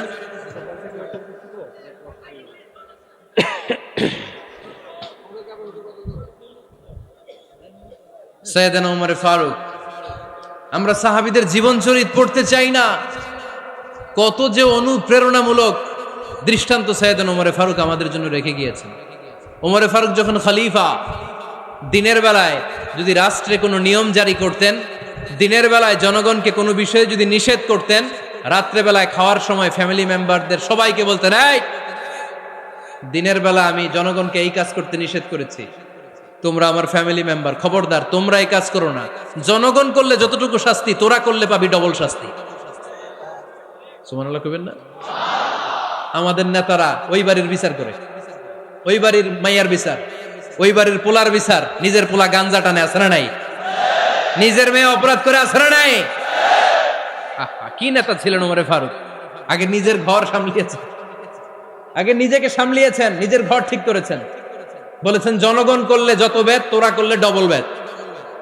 দিস ইজ কল লিডার, ঠিক কিনা? এক বাবা এসে বললেন, ওমর ফারুক আমার ছেলে কথা শোনে না, বেয়াদব। ওমর ফারুক ছেলেরা ডাকলেন, বাবা তুমি তোমার আব্বাজানের কথা শোনো না, এটা তো কবিরা গুনাহ। ছেলে বলে, ওমর ফারুক সব দায় দায়িত্ব আল্লাহ ছেলে মেয়েদেরকে দিয়েছে, বাবা মাকে কোনো দায়িত্ব দেয় নাই। ওমর ফারুক বললেন, অবশ্যই দায়িত্ব দিয়েছে। তাহলে বলেন আমার বাবার দায়িত্ব কি? উনি বললেন, প্রাইমারিলি প্রথমত 3 দায়িত্ব। আইয়ান তাকিয়া উম্মা, পৃথিবীর প্রতিটি বাবার উচিত ছেলেদের মেয়েদের জন্য ভালো মায়ের ব্যবস্থা করা। 2 নম্বরে আইয়ুহসিনা ইসমা, সুন্দর তার একটা নাম রেখে দেয়া। 3 নাম্বার ইউআল্লিমাহুল কিতাব, তার আল্লাহর কিতাব শিক্ষা দেওয়া। এবার ছেলেকে আমার আব্বা 3টার একটাও করে নাই। এবার ওমর ফারুক রেগে গেলেন, বাবার কাঁধে ধরলেন, বললেন তুই ছেলের জন্য বিচার নিয়ে আসলি, তোর 3টা দায়িত্বের একটাও তুই পালন করিস নাই। ছেলে বলে, আমিরুল মুমিনিন আমার মা নর্তকী, আমার মা মাজুসি, আমার মায়ের মধ্যে কোনো আদব কাদব নাই, সুন্দরী দেখে আমার মা রে বাবা বিয়ে করছে, আমার মায়ের কাছ থেকে জীবনে কিছু শিখি নাই। 2 নাম্বার সাম্মানি খানফাসা, আমার বাবা আমার নাম রেখেছে চামচিকা। কি নাম রাখছে? এটার নাম হইলো একটা, এরকম উল্টাপাল্টা নাম আছে না নাই? না, এগুলো রাখবেন না। আব্দুল্লাহ রাখবেন, আব্দুর রহমান রাখবেন, আর একটা কি বলছি আজকে? হুযায়ফা রেখে দিয়েন, পারবেন? ওয়ালাম ইউআল্লিমনি হারফাম মিন কিতাবিল্লাহ, আমিরুল মুমিনিন শুধু তাই না, আল্লাহর কোরআনের একটা অক্ষর আমার বাবা কোনোদিন আমারে শিক্ষা দেয় নাই। ওমর ফারুক রেগে গেলেন, এবার বাবার কান্দে ধইরা মারতে শুরু করলেন। তুই পোলার নামে বিচার নিয়ে আইছিস, তোরে মার দিমু আগে। এরকম নেতার দরকার আছে না নাই? মদিনায় এক লোক তার বউরে রাগের চোটে 100 তালাক দিয়ে ফেলছে। কয় তালাক দেয়ার নিয়ম কয়টা? দিছে কয়টা? এবার স্ত্রী কাঁদতে কাঁদতে এসে বলে, আমিরুল মুমিনিন দেখেন, আমার স্বামী আমারে রেগে মেগে 100 তালাক দিচ্ছে। ওমর ফারুক বললেন, দইরা নিয়ে আয় এটারে। নিয়ে আসা হলো। ওমর ফারুক বললেন, কয়টা তালাক দিয়েছো? কয় 100টা। কেন দিছো? কয় মাথা গরম আছিল। এরকম আছে না? তালাক দেওয়ার সময় সব তালাক, তুই তালাক, তোর মা তালাক, তোর বোন তালাক, সব তালাক। তালাক দিবে ওয়াইফ রে, দিতেছে সবাই রে। ওমর ফারুক বললেন, দিবে 3টা, 100টা দিলা কেন? কয় মেজাজ গরম ছিল। কয় দাঁড়া, আত-তালাকু মিন শাআইরিল্লাহ, তালাক হচ্ছে আল্লাহর দেয়া বিধানের একটা নিদর্শন, এটা নিয়ে তুই খামখেয়ালি করলি। আমার রায় শোন, আমার রায় হচ্ছে 3 তালাকে তোর বউ তালাক, বাকি 97 তালাক তোর পিঠের উপরে পড়বে। এরকম বিচারের দরকার আছে না নাই? এরকম দৃষ্টান্তমূলক বিচার যদি বাংলার জমিনে দেয়া হতো, আর কোন নারী ধর্ষিতা হতো? আর কোন নারীকে অ্যাসিড মারা হতো? আর কোন নারী যৌতুকের জন্য কান্না করত? একটা আমল লাগবে, বেশি না। মক্কা, মদিনা, এই 7 জায়গায় 7 জন গভর্নর পাঠিয়েছেন, তাদের থেকে তথ্য নিতেন। এই গভর্নর সিস্টেম উনি বানিয়েছেন। সাইয়েদনা আমর ইবনে আল-আস রাদিয়াল্লাহু তাআলা আনহুকে পাঠিয়েছেন মিশরে। মিশরে একটা দৌড় প্রতিযোগিতা হতো। মিশরি বলে, আমার মাল্লা কেন? তুমি খেলায় পারো না, আমারে মাল্লা কেন? কয় আনা ইবনুল আকরামিন, আমি গভর্নরের পোলা। আমি যা বলবো এটাই হবে, আমার উপরে কথা নাই। মিশরি ওইখানে আর ঝগড়া বাঁধায় নাই, মনে দুঃখ নিয়ে মদিনায় চলে আসলেন। এসে বললেন, আমিরুল মুমিনিন, আপনি আমর ইবনুল আস রাদিয়াল্লাহু তাআলা আনহুকে মিশরের গভর্নর বানিয়ে পাঠিয়েছেন। একটা প্রতিযোগিতায় আমি চ্যাম্পিয়ন হয়েছি, ওনার ছেলে হয়েছে রানার আপ। কেন সে চ্যাম্পিয়ন হতে পারে নাই? এই কারণে আমার মাথায় লাঠি দিয়ে 3টা বাড়ি মেরেছে। বিচারটা দিছে কার দরবারে? কথা বুঝেন নাই বোধহয়? ওমর ফারুকের দরবার। ওমর ফারুক বললেন, তাই আগামী বছরের অমুক তারিখ আমি সব গভর্নরদেরকে ডেকে হিসাব নিতে, ওই দিন তুই থাকবি, পারবি না? মিশনে বলে পারবো, মানে অবশ্যই পারবো। ওই দিন 7 রাজ্য থেকে 7 গভর্নর হাজির, গভর্নরদের ছেলেরাও হাজির, মিশরীয় হাজির। 7 গভর্নরের কাছ থেকে 7 এলাকার খোঁজ খবর নেয়ার পরে ওমরে ফারুক বললেন, আইনাল মিসরি, মিশরি লোকটা কই, এদিকে আয়। মিশরি সামনে আসার পরে বলল, আমর ইবনুল আস, তুমি মিশরের গভর্নর, তোমার ছেলে সহ তুমি আসো। আমর ইবনুল আস এসে সামনে বসে রইলেন। এবার বললেন, ও আমর ইবনুল আসের ছেলে, তুমি নাকি ইবনুল আকরামিন গভর্নরের ছেলে, তুমি যা বলবা মিশরে নাকি তাই হবে, তোমার নাকি অনেক দাপট। নিজে একটা লাঠি এনে মিশরীর হাতে দিয়ে বলল, এবার তোর মাথায় যতটা মারছে তুই ততটা গুনে গুনে মার, আমি দেখবো। আমর ইবনুল আস দেখবে, আমর ইবনুল আসের ছেলেরে তুই এখানে মার। সে বলতেছে, থাক, আপনি বলছেন এতেই যথেষ্ট, মারা লাগবে না, আমি মাফ করে দিলাম। ওমরে ফারুক বলল, খবরদার, মার, মার ওর মাথার মধ্যে। মিশরি ওমরে ফারুকের ধমক শুনে ভয়ে ভয়ে 3টা বাড়ি মারল। এই বাড়ি মারা দেখেও ওমরে ফারুকের হৃদয় ঠান্ডা হয় নাই। লজ্জায় আমর ইবনুল আস, বয়স হয়ে গিয়েছে সাহাবা, মাথা তখন টাক, মাথায় চুল নাই, লজ্জায় মাথাটা হেট হয়ে মাথাটা নিচু করে রেখেছে। এবার রাগের চোটে ওমরে ফারুক বললেন, এবার আমর ইবনুল আসের টাক মাথার মধ্যে একটা মার, মার। কেন ছেলেকে শিক্ষা দিতে পারে নাই?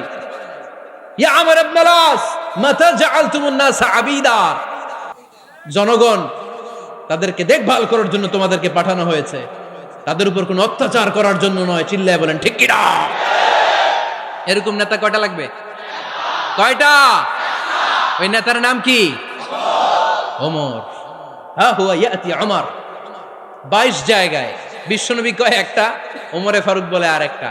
আল্লাহ বলে, বিশ্বনবী আপনার পক্ষে আমি আয়াত নাজিল করতে পারলাম না, আমি ওমরের পক্ষে নাজিল করে দিলাম। বিশ্বনবী বলতেন, ইন্নালি কুল্লি উম্মাতিন মুহাদ্দাস, সব উম্মতের মধ্যে, সব নবীর উম্মতের মধ্য থেকে একজন করে আল্লাহ তাকে মুহাদ্দিস বানাতো। মুহাদ্দিস না, মুহাদ্দাস। মুহাদ্দাস মানে এমন লোক যিনি যা ভাবতো ওই ভাবনাটাই আল্লাহ আয়াত হিসেবে নাজিল করে দিতেন। বিশ্বনবী বলেন, আমার উম্মতের মধ্যে মুহাদ্দাস হচ্ছে সাইয়েদনা ওমর। মদিনার সবচেয়ে বড় মুনাফিকের নাম আব্দুল্লাহ ইবনে উবাই ইবনে সালুল, সব মুনাফিকদের সরদার। কিন্তু এই মুনাফিকের ছেলেটা হলো পাক্কা ইমানদার। এই ছেলের নাম হলো আব্দুল্লাহ। আওয়াজ করে বলেন, ছেলের নাম কি? আব্দুল্লাহ ইবনে উবাই ইবনে সালুল, মুনাফিক সরদার যখন ইন্তেকাল করলো, সাইয়েদনা আব্দুল্লাহ রাদিয়াল্লাহু তাআলা আনহু বিশ্বনবীর কাছে এসে চোখের পানি ছেড়ে ডেকে বলে, নবী আপনিও জানেন, আমিও জানি, মদিনার সবাই জানে আমার আব্বা মুনাফিকদের সরদার, কিন্তু আমার মন তো মানে না, আমার তো পিতা, আমার তো বাবা লাগে, আমার তো মন মানে না। আপনিও জানেন মুনাফিক, আমিও জানি মুনাফিক। নবী আপনার দরবারে কিছু আমি চাই না, আপনার গায়ের একটা জামা দেন, আপনার জামাটা পরিয়ে আমার বাবারে দাফন দিব। এর উসিলায় যদি আমার আব্বারে আল্লাহ মাফ করে দেয়, দয়ার নবী মায়ের নবী জামা খুলে দিয়ে দিলেন। পড়েন সুবহানাল্লাহ। আব্দুল্লাহ রাদিয়াল্লাহু তাআলা আবার আবদার চললেন, নবী জানি আমার বাবা মুনাফিক, কিন্তু আমার তো বাবা, আপনার দরবারে ফরিয়াদ, আপনি নিজে যে আমার বাবার জানাজার নামাজের ইমামতি করবেন। দয়ার নবী মায়ার নবী জানাজার নামাজে যেতে চাইলেন। ওমরে ফারুক বললেন, নবী না, খবরদার, আপনি উবাই ইবনে সালুলের জানাজায় যাবেন না। বিশ্বনবী জোর করে যেতে চাইলেন। সাইয়েদনা ওমরে ফারুক বিশ্বনবীর জামা পেছন থেকে টেনে ধরলেন। আল্লাহু আকবার। টেনে ধরলেন, যাবেন না আপনি। ওমরে ফারুকের হাত থেকে হ্যাচকা টান মেরে জুব্বা টান দিয়ে বিশ্বনবী জানাজায় চলে গেলেন। রব্বুল আলামিন আয়াত নাজিল করলেন, ইস্তাগফির লাহুম আও লা তাস্তাগফির লাহুম ওয়া ইন তাস্তাগফির লাহুম 70 মাররাতান ফালান ইয়াগফিরাল্লাহু লাহুম। নবী গো, একবার নয়, দুইবার নয়, 70 বারও যদি এই মুনাফিকের জন্য আপনি ক্ষমা চান, তার জন্য ক্ষমা নাই, তার জন্য আছে জাহান্নাম। ওয়ালা তাকুম, আপনি যাবেন না আলা কবরি, কখনো তাদের জানাজায় যাবেন না। এই যে একটা ভুল করে ফেলছেন, এটা এইবারই শেষ, এরপরে আর যাবেন না। সাইয়েদনা ওমর ফারুকের পক্ষে আল্লাহ তাআলা কোরআনের আয়াত নাজিল করে দিলেন, চিল্লায় পড়েন আল্লাহু আকবার। এভাবে 22টা জায়গায় ওমর ফারুক যা বলেছে এটা নিয়ে একটা আলাদা আলোচনা হইতে হবে, আলাদা একটা আলোচনা লাগবে যে 22টা আয়াতে আল্লাহ তাআলা বিশ্বনবীর পক্ষে কোরআনের আয়াত নাজিল না করে সাইয়েদনা ওমর ফারুকের পক্ষে আয়াত নাজিল করেছেন, চিল্লায় পড়েন সুবহানাল্লাহ। ওই ওমর ফারুককে আমাদের মডেল বানানোর দরকার আছে না নাই? ওই ওমর ফারুকের জীবনী আমাদের ছেলে মেয়েদেরকে পড়ানোর দরকার আছে না নাই? আমাদের ভবিষ্যৎ প্রজন্ম এগুলো জানে না। ওরা সালমান খান দেখে বড় হয়, ওরা শাহরুখ খান দেখে বড় হয়, ওরা ঋত্বিক রোশনকে দেখে বড় হয়, ওরা মনে করে যে এরাই বড় সুপার হিরো। আমাদের যে কত বড় সুপার হিরো আছে এরা জানেই না। নতুন প্রজন্মের কর্ণকহুরে সাইয়েদনা ওমর ফারুকের ইতিহাস পৌঁছে দেওয়ার দরকার আছে না নাই?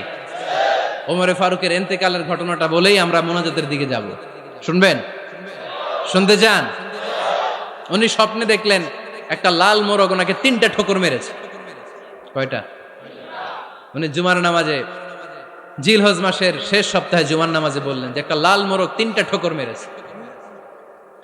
মুগীরা ইবনে শুবা রাদিয়াল্লাহু তাআলা আনহুর দাস আবু লুলু আল মাজুসি, এই লোকটা খঞ্জর বানাতে পারত। মুগীরা রাদিয়াল্লাহু তাআলা আনহুর দাস। মুগীরা প্রতিদিন 4 দিরহাম করে চার্জ করত, যেহেতু দাস। সে এসে বিচার দিল, আমিরুল মুমিনিন, মুগীরা আমার থেকে বেশি টাকা চায়, জুলুম করে।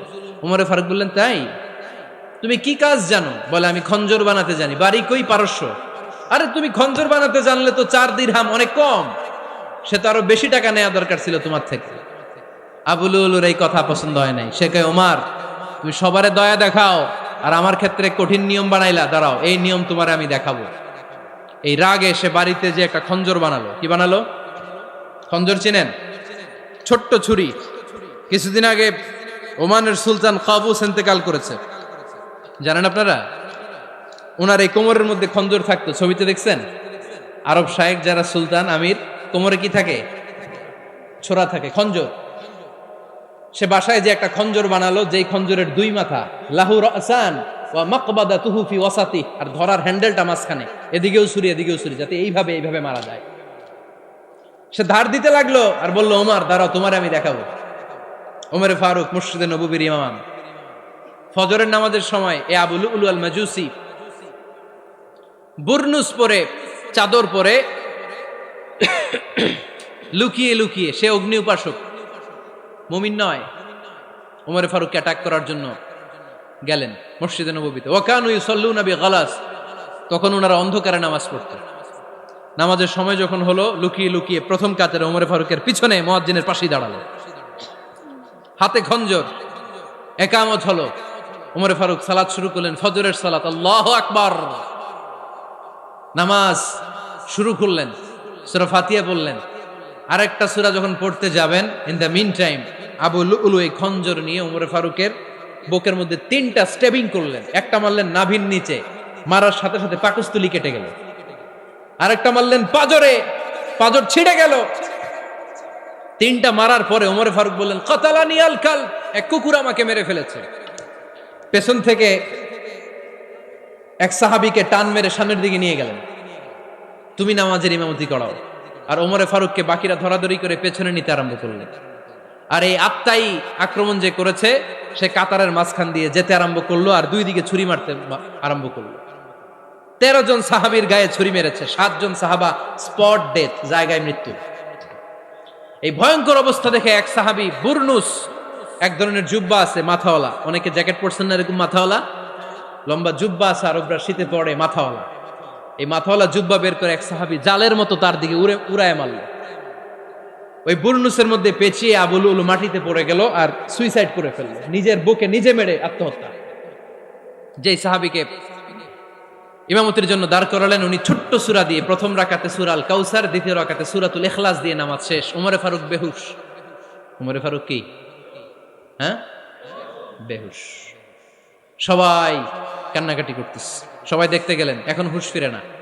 মুখের মধ্যে, মুখ খুলে রাষ্ট্রের চিকিৎসক মুখের মধ্যে দুধ দিলেন, ওই নাভি দিয়ে দুধ বের হয়ে যায়।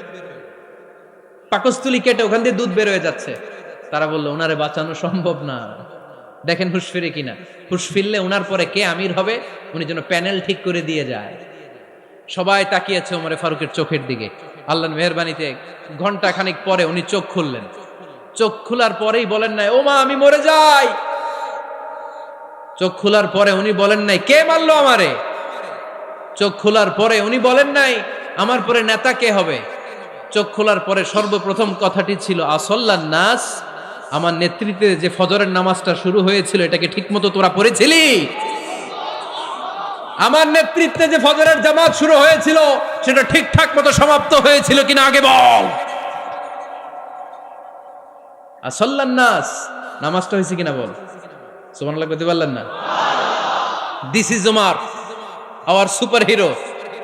নেতা অনেকগুলো লাগে না, এরকম নেতা একটাই যথেষ্ট যে গোটা বিশ্বকে কাঁপায় দিতে পারে। চিল্লায় বলো ঠিক কিনা।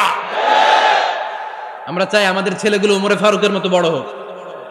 আমরা চাই আমাদের ছেলে মেয়েগুলো খাব্বাব, খুবাইব, সাইয়েদনা আলী, উসমান, আবু বকর রাদিয়াল্লাহু তাআলা আনহুর অনুসরণে বড় হোক, ঠিক কিনা। আমরা একটা ওমর চাই যিনি আমাদেরকে সালাতের শিক্ষা দিয়ে গিয়েছেন, ইন্তেকালের আগে বলেছেন সাল্লান নাস। এজন্য আমরা যেন নামাজ কখনো নষ্ট না করি। আল্লাহর জমিনে দিন বাস্তবায়ন আসাদ্দুহুম ফি আমরিল্লাহি ওমর রাদিয়াল্লাহু তাআলা আনহুর মতো এত কঠোর কেউ ছিলেন না। তাই দিন বাস্তবায়নে আমরা যেন কাউরে ছাড় না দেই।